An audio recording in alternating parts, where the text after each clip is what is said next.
Hi friends, நெஞ்சத்தை கில்லாதே சீரியலில் நாளைக்கான episode ப்ரோமோவில் என்ன நடக்க போகுதுன்னா, அதித்தி கிட்டேருந்து ஃபோனை வாங்கி மதுமிதா ஹலோன்னு சொல்லும்போது ஸ்னேகாவுக்கு பின்னாடி லக்கி வந்து நிற்கிறாரு. அவங்கள பார்த்த ஸ்னேகா ஷாக் ஆகுறாங்க. அப்புறமா லக்கி ஸ்னேகா கையிலேருந்த ஃபோனை வாங்கி கீழே போட்டு உடைக்கிறாரு. நான் இருக்கிறது வரைக்கும் உன்னால் கௌதம் கிட்ட பேச முடியாதுன்னு சொல்லி அவரோட ஆட்களை வர சொல்கிறாரு. அப்புறமா அந்த ஆட்கள் கிட்ட இவளை கூட்டிகிட்டு போய் நம்ம குடவுனில் கட்டி போடுங்கன்னு சொல்கிறாங்க. அப்புறமா மதுமிதா கழுத்தில் கௌதம் தாலி கட்டுறாரு. அதை பார்த்து எல்லாருமே சந்தோஷப்படுறாங்க. ரேணுகாவும் ராமகிருஷ்ணனும் சந்தோஷத்தில் கண் கலங்குறாங்க. கல்யாணம் நல்லபடியாக முடிஞ்சதுக்கு அப்புறமா கௌதமும் மதுமிதாவும் எழுந்து எல்லாருக்கும் நன்றி சொல்கிறாங்க. அடுத்ததாக கன்னிகா தானம் பண்ணணும்னு ராமகிருஷ்ணன் மதுமிதாவுடைய கையை கௌதம் கையில் பிடிச்சு கொடுக்கும்போது இடி இடிக்கிற சத்தம் கேட்குது. இது ஒரு நல்ல சகுனம், கடவுளே உன்னோட கல்யாணத்துக்கு வாழ்த்துக்கள் சொல்கிறாருன்னு அகிலாண்டேஸ்வரி கௌதமை பார்த்து சொல்கிறாங்க. அப்புறமா ராமகிருஷ்ணன் கௌதம் கிட்ட, மதுமிதா ரொம்பவே நல்ல பொண்ணு, இது வரைக்கும் அவள் எங்கள் வீட்டில் ஒரு நல்ல மகளாக வாழ்ந்தா, இனி உங்கள் வீட்டில் ஒரு நல்ல மருமகளாக வாழுவான்னு சொல்கிறாரு. அடுத்ததாக ரேணுகா, அவள் இருக்கிற வீடு சொர்க்கம் மாதிரி, அவள் வயசில் சின்னவளாக இருந்தாலும் அவள் எனக்கு அம்மா, நான் கூட நிறைய நேரம் அவளை திட்டிருக்கேன், ஆனால் அவள் எதுக்குமே கோவப்பட மாட்டா, அவளை நல்லபடியாக பார்த்துக்கோங்க மாப்பிள்ளன்னு கௌதம் கிட்ட சொல்கிறாங்க.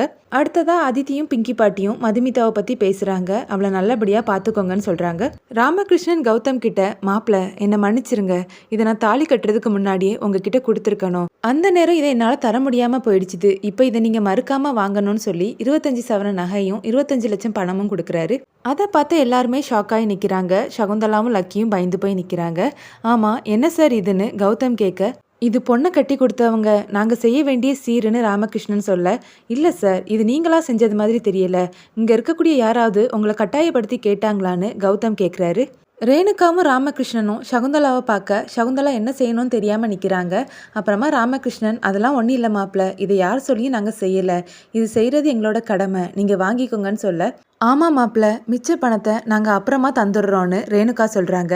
என்னங்க பேசுகிறீங்க, இந்த பணத்தையும் நான் வாங்க மாட்டேன்னு சொல்லிட்டு இருக்கேன், நீங்கள் மீதி பணத்தை தரேன்னு சொல்கிறீங்க, நீங்கள் பேசுகிறதெல்லாம் பார்க்கும்போது இதை நீங்களாக செய்கிறது மாதிரி இல்லை, உண்மையை சொல்லுங்கன்னு கௌதம் கேட்குறாரு. சம்மந்தியம்மா நீங்களாவது சொல்லுங்கள், கல்யாணம்னா சீர் செய்கிறது பொண்ணு வீட்டுக்காரங்க கடமை தானேன்னு ராமகிருஷ்ணன் கேட்க, சகுந்தலாவும் ஆமாம் ஆமான்னு தலையாட்டுறாங்க. அப்புறமா மதுமிதா கிட்ட கௌதம், நீங்கள் தானே பட்ஜெட் போட்டீங்க மதுமிதா, இந்த கல்யாணத்தை நடத்துறதுக்காக நீங்கள் ஒதுக்குன பட்ஜெட்டில் இவங்க செய்யக்கூடிய சீருக்கான பணம் இருந்ததான்னு கேட்க, மதுமிதா இல்லைன்னு தலையாட்டுறாங்க. அப்போ இதெல்லாம் நீங்கள் கடன் வாங்கி செஞ்சீங்களான்னு கௌதம் கேட்க, கல்யாணம்னா கடன் வாங்குறதெல்லாம் சகஜதான மாப்பிள்ள, அதெல்லாம் நான் பார்த்துக்கிறேன், இதை நீங்கள் வாங்கிக்கோங்கன்னு ராமகிருஷ்ணன் சொல்கிறாரு.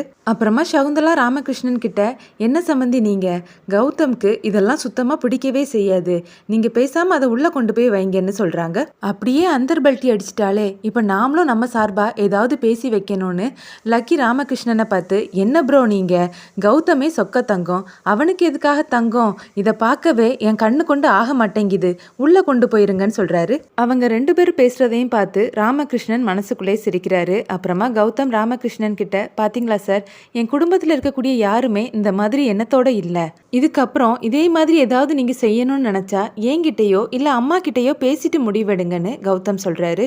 சரிங்க மாப்பிள்ள, எங்களை மன்னிச்சிருங்கன்னு ராமகிருஷ்ணன் சொல்றாரு. அடுத்த சீனில் மாயாவையும் ஜீவாவையும் காட்டுறாங்க. ஜீவா ஒரு டாக்டரை கூட்டிகிட்டு வந்திருக்காரு. அவங்க மாயாவை செக் பண்ணிவிட்டு என்ன க்ரீம் யூஸ் பண்ணீங்கன்னு கேட்க, அந்த க்ரீமையும் ஜீவா கொண்டு வந்து கொடுக்குறாரு. அதை செக் பண்ண டாக்டர், இது எக்ஸ்பயர்ட் ஆகிருக்குது, அது மட்டும் இல்லை இது டூப்ளிகேட்னு சொல்கிறாங்க.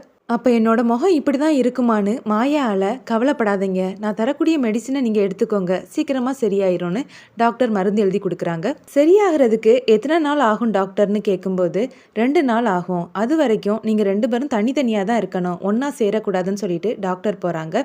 மாயா ஃபீல் பண்ணி ஜீவா கிட்ட பேசுகிறாங்க. உங்கள் அக்கா கல்யாணத்தில் கூட இருக்க விடாமல் உன்னை நாங்கள் கூட்டிகிட்டு வந்தேன், நீ என்னை மன்னிச்சிரு ஜீவா, இப்படி ஆகி போச்சுதேன்னு சொல்லி வருத்தப்படுறாங்க. நீ ஒன்றும் கவலைப்படாதுன்னு ஜீவா ஆறுதல் சொல்கிறாரு. ரேணுகா சகுந்தலாவையும் அஸ்வினியையும் கூட்டிகிட்டு போய் தனியாக பேசுகிறாங்க. எங்கள் வீட்டு பொண்ணை உங்களை நம்பி தான் அனுப்பி வைக்கிறோம், அவளை பத்திரமா பார்த்துக்கோங்கன்னு கேட்க, என்ன சம்மந்தி நீங்கள், பொண்ணு கொடுத்து பொண்ணு எடுக்கிறோம், அப்புறம் என்ன தைரியமாக இருங்கன்னு சகுந்தலா சொல்கிறாங்க. அப்புறமா அந்த பண விஷயத்தில் உடனே எங்களால் ஃபுல் அமௌண்ட்டையும் ரெடி பண்ண முடியல சம்மந்தி, எங்களை மன்னிச்சுக்கோங்கன்னு ரேணுகா சொல்ல, நானே கேட்கணும்னு நினச்சேன், ஆமாம் இந்த பணத்தை உங்ககிட்ட யார் ரெடி பண்ண சொன்னான்னு சகுந்தலா தெரியாதது மாதிரியே கேட்குறாங்க. உங்கள் அண்ணன் தான் சொன்னார் சம்மந்தி, சபையில் 4 பேர் முன்னாடி நீங்கள் கௌரவமாக நிற்கணும்னா இந்த மாதிரி செய்யணும்னு உங்கள் அண்ணன் தான் சொன்னார்னு ரேணுகா சொல்ல, ஓ அது சரி, அண்ணன் உங்கள் கௌரவத்துக்காக தான் இப்படியெல்லாம் பேசியிருக்காரு, நல்ல வேலை நீங்கள் கௌதம் முன்னாடி அவரோட பேரை சொல்லலை, இல்லைன்னா பெரிய பிரச்சனையாக இருக்கும்.